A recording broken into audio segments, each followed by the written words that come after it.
So guys, time check. It's 12:32. So on the way kami ngayon for the second time. Pupunta kay Diwata. Siguro man di sa maabutan na namin. Hindi na kasi mahal na araw ngayon. So pupunta lang kami doon kasi matagal na namin namang gustong itry. Pero hindi kami para magpa-cloud chase, no?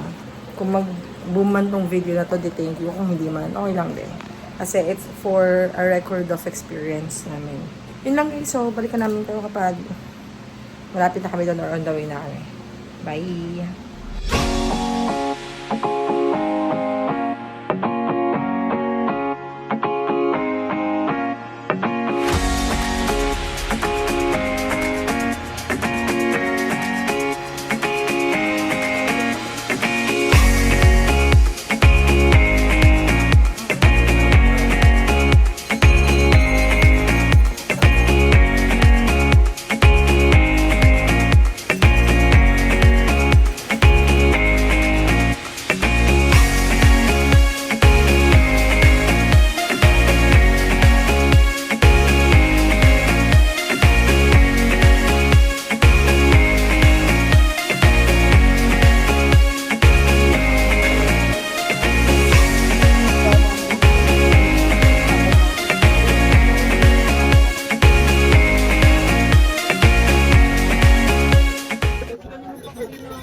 Guys, ang dami dito nagti-take out pa.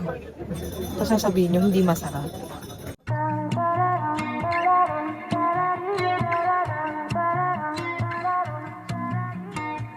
There's always gonna be another day. Don't let the world get you down. In just a moment, yeah, your luck can change. Lift your feet off of the... Nakakatuwa naman. Ang dami na improvement kay Diwata. Sarap tumambay dito, tapos kanin hawak mo. Kuya, pwedeng bumili ng isa lang yan? Yes po. Magkano po? 30. 30. Okay. Oo, pwede. 30. Sarap. Guys, nakakatakam dito. I'm salivating already. Salivating? Naglalaway in short. Oo nga. Tingnan niyo yung chicken, guys. Ay, chicken pala, chicken. Ayun yung chicken.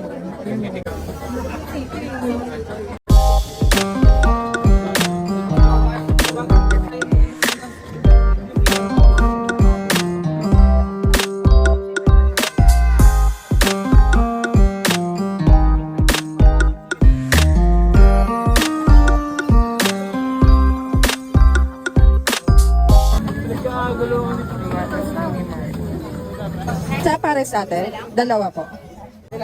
Thank you. Ito tayo, sir.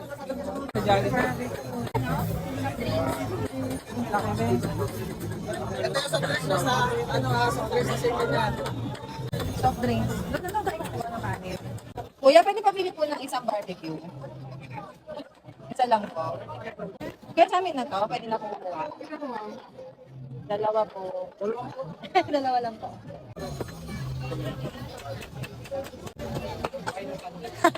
Hindi ko na sinabi. Grabe ka sa akin. Hindi na kaya tayo.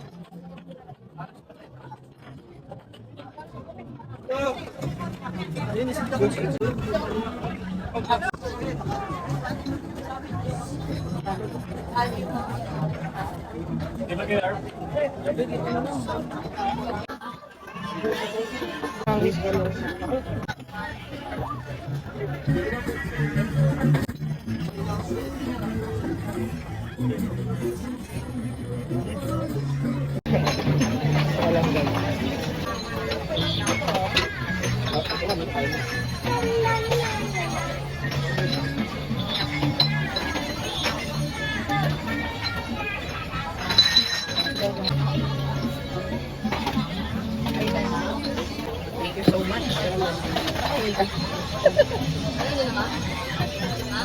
Diskarte talaga. Kita naman sipa na kukuhaan.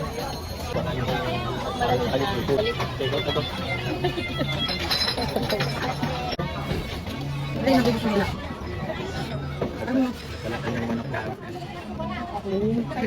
Nagbalangas.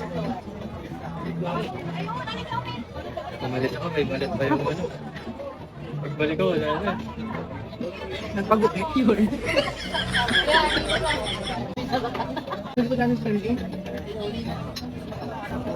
Ay, Sandy.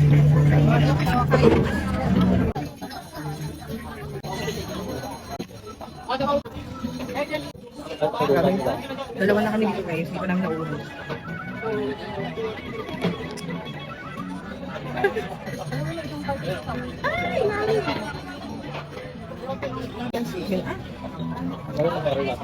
Parang dinosaur yung ruby.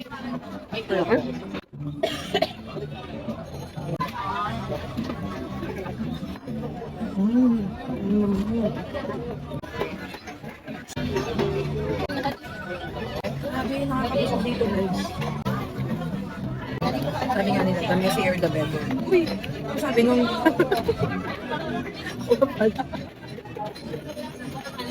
guys.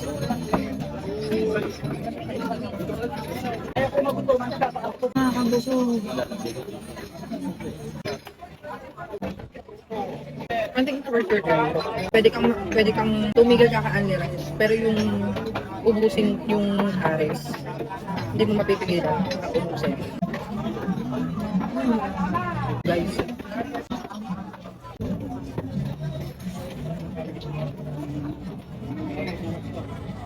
Tutulala ka sa kabusugan. Hindi na nakikita sa ako.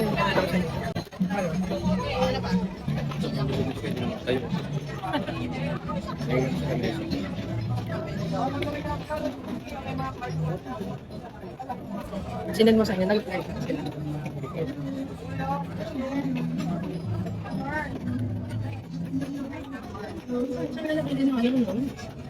Wala ka lang, sir. Diba natin siya kapag ilagyan mo siya ng maraming garlic. Yun yung napansin ko. Ito yung akin yung mapakit.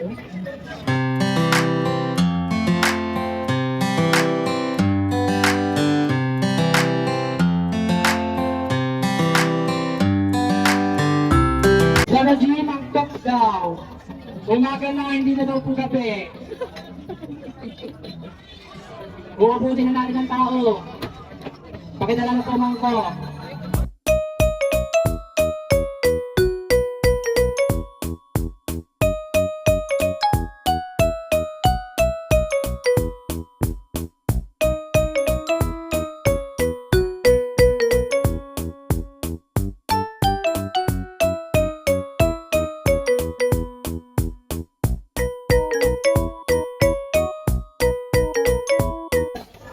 Tama yung sabi ng taxi driver na nasa kanya. 354. Okay guys. We're hoping na makalakad kami ng maayos pa uwi. Grabe, busog. Good morning. Grabe ka, busog ah. Withdraw lang ako. How was it? Ano? Hindi na nga tayo nag-uusap eh. Kahit busog na ako, gusto ko pa rin pamilya. Kasi di pa namin natikman yung liempo. Tsaka yung bulalo overload ba yun? Bulalo pares. Tapos ito, basta yun. Tapos kung mga gusto sumubok na high blood din, magdala kayong Losartan ha. I highly suggest that. Tsaka metformin. Yan guys. Pares na yan. Diyan kami kumain nung hindi namin naabutan si Diwata ng Webe Santo. At yan, dami na kumakain sa kanya. Guys, I Sobrang think... lambot, sobrang sarap. Tapos kada kagat mo, yung taba, napipisa yung mantika. Ganon. Sa totoo lang.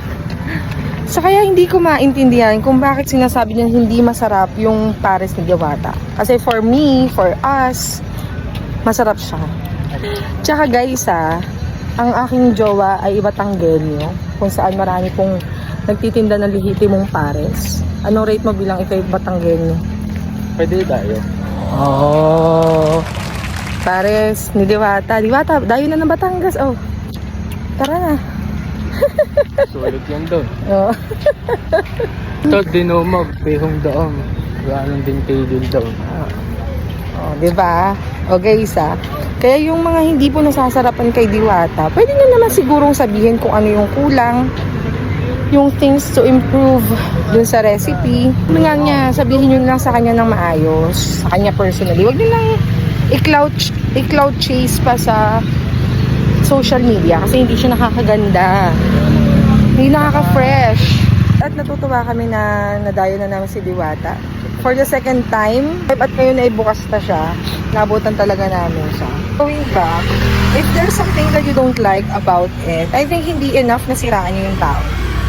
Or yung mismong negosyo niya. Hindi enough na kailangan yung siraan yung tao sa social media. Kasi you know how social media works nowadays eh. It's much better na iparating nyo dun mismo kay Diwata kasi siya na lang ang may-ari. Diba?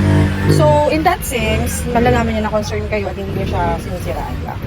Hindi yung sugar coat tapos pagtalikod. Daming bira. Pero legit, masarap talaga siya. Hindi siya yung super sarap na katulad ng mga fine dining, pero masarap siya. Sabi nga ng asawa ko, kaya-kaya pandayo ng Batangas. Yun lang. Diwata, good luck sa iyong journey. O, ayaw na lang namin mag-mention na, pero kasi yung, uy, muntik pang i-mention. Yung kasing si Hindi talaga masarap. Hindi ko lang sinabi kung sino yun na, kasi hindi kasi masarap. Ayun, babalik naman natin. Babalik ba tayo dito? Babalik kami, guys. So, yun nga lang, Diwata, we're happy kung ano nang narating mo ngayon. Hindi man tayo magkakilala ng personal. Pero masaya kami sa achievement mo.